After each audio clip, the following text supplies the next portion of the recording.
Way back in 1985, my wife, V.D. Van Cabbage, stumbled across the fact that Madison County Animal Control was, in fact, selling animals for research. A woman had turned her dog into Madison County Animal Control, and she went back the next day for it, and they had already sold it for research. And I had lived in this county my whole life. I never had a clue that our county was making money by selling animals for research. We thought it was unconscionable, got a few friends together and started the Madison County Coalition Against Pound Seizure. We went to the county board, got them to pass a resolution, and they stopped selling animals for research within about 3 months, which was a great victory. But then we looked at the stats, and the stats were horrific. Over 4,000 animals had come into Madison County Animal Control in '84, and they had adopted out only 78 dogs and 14 cats. All the rest ended up in a gas chamber or went to research. And we decided to incorporate, form a humane society, and do their adoption program. We began working out of the county facility, which is right next door to our current building. It took a while for us to get a contract with them because the county animal control officers were Teamsters, and originally the Teamsters did not want us in the shelter doing adoptions. They thought we were taking jobs away from them. There were some seriously frosty relationships, so that was one significant challenge. In addition, the way in which animals were euthanized at animal control was with a gas chamber. And that is a horrific way for animals to die. So we began almost immediately to try and persuade them that that was not the best way to go, which again complicated our relationship. And it took a long time before we ended up successfully managing to change their approach. We got that settled, we did adoptions there, and it was just not enough space. You know, still we were able to adopt, I think, around 800 animals the first year, about 1,300 the next year, going to PetSmart and doing adoption events. But we actually were able to get the county to deed us this acre of land. But it wasn't a straightforward prospect, even though the county had given us this land. And it was right next door to animal control, so again, consistent use. The zoning board initially refused us. So it was a very long process in which we had to go around, talk to neighbors, etc., and then convince the zoning board to change their mind and to grant us the use of this facility. We then worked for about a decade to raise sufficient funds to build the facility.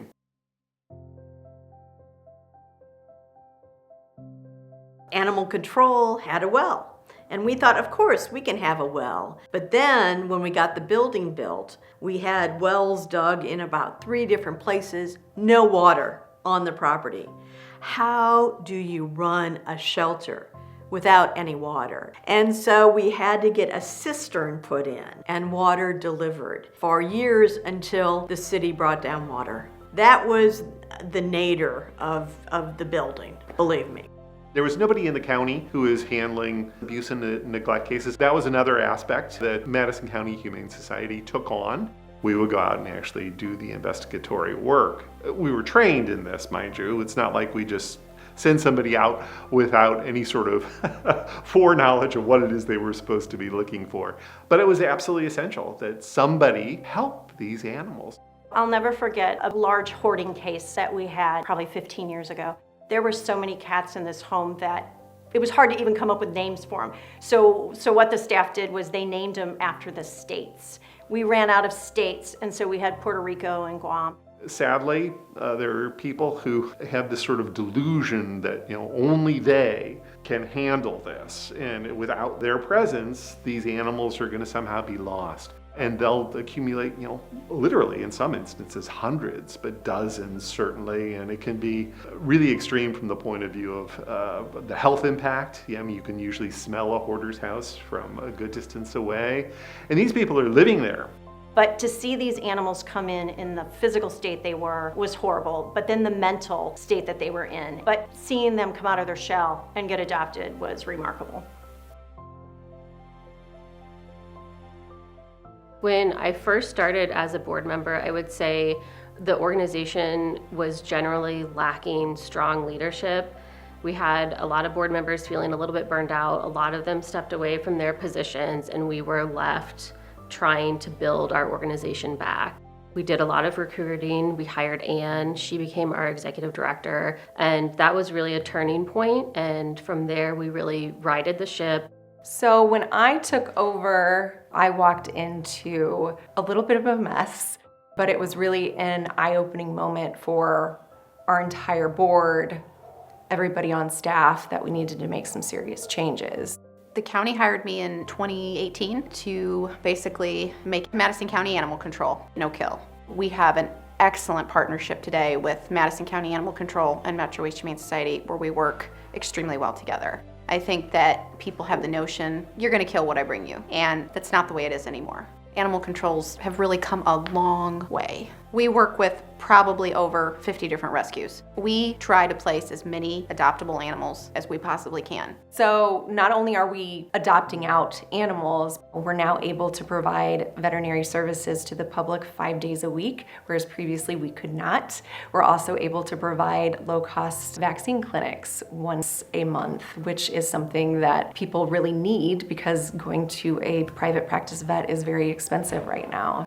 We have such a long list of people waiting to get in.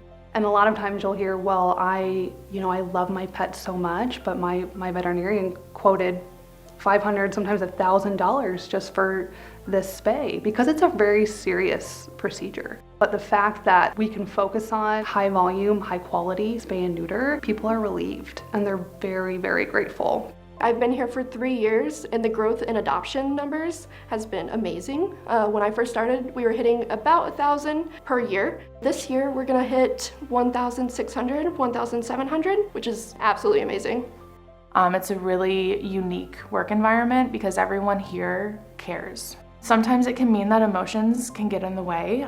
Sometimes it can mean like big discussions. A lot of the times though, it usually means that everyone is wanting to be on the same page, so it makes those kinds of decisions really easy.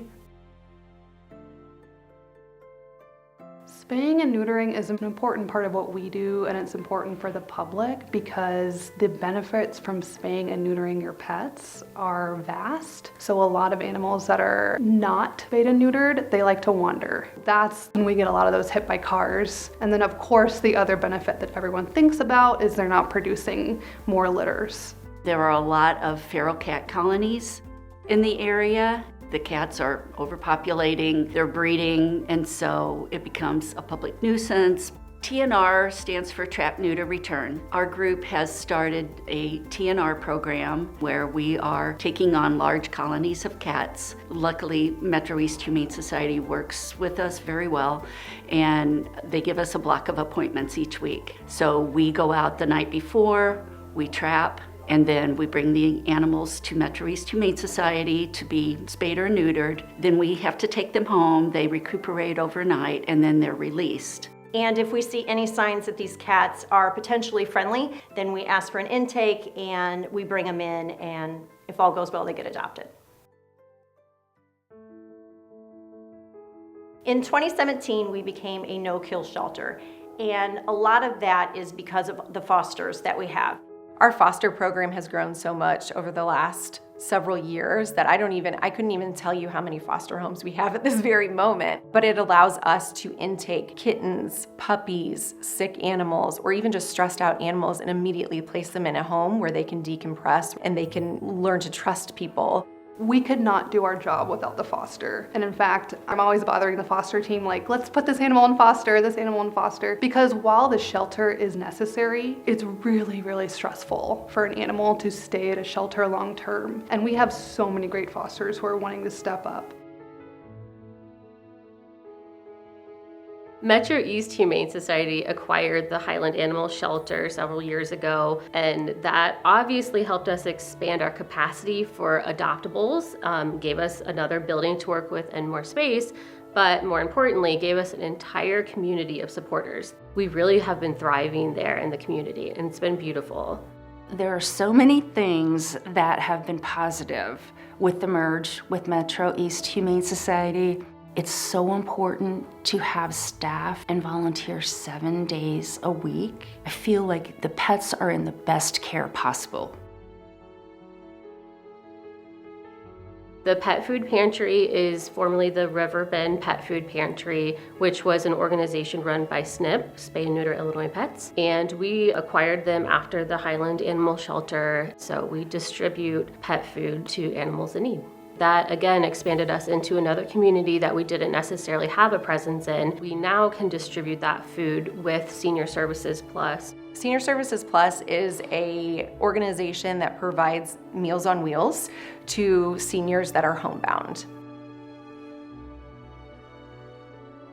So a year ago, Meowtown opened in Alton and wanted to partner with MEHS. We provide them the friendly cats that are vetted, and they get to go to Meowtown and find their forever homes there.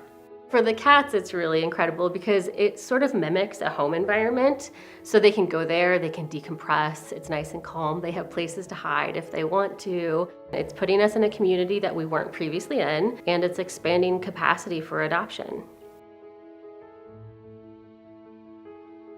Now we're able to market our animals in a way that we weren't able to do that before. Posting and using TikTok, Facebook, Instagram, email. We have so many different outlets to get our animals out there, and the support that we get from that is really incredible.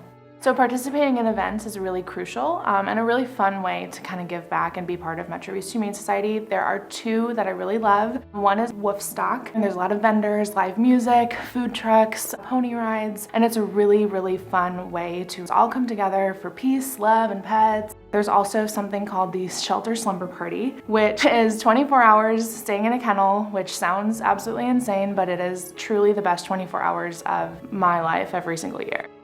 The community can help Metro East Humane Society continue doing all of the great things that we are doing by coming in, volunteering, fostering. Even the smallest thing is taking a dog outside for a walk, taking him out for a dog venture. That is life-changing for not only that dog, but for our staff, because our staff can then help with more life-saving measures. So one of the ways that our organization has remained financially stable is through bequests. Some of our founders did the work early on to encourage planned giving, and now 30 and 40 years later, we have been the recipient of many large estates, and that has helped our organization. Naming MEHS in your will or advanced giving is something that we really encourage our supporters to consider as they're making plans for their estates. I would say after 35 years of being involved with Highland Animal Shelter, now Metro East Humane Society, I think that merge to me means salvation and a bright future. We have developed so many programs over the last 40 years. We've made so many changes that I hope we continue that same direction of following trends and supporting pet owners in a way that makes them keep their pets in their homes. I tell you, 20 years ago when I walked in here, I had no idea that I'd still be here 20 years later. And all of the animals that I've seen come and go, and I am so proud to be a part of this organization. The thing that really at root makes everything worthwhile is the fact that we have saved so many lives over these 4 decades. That's really at root why we're all here.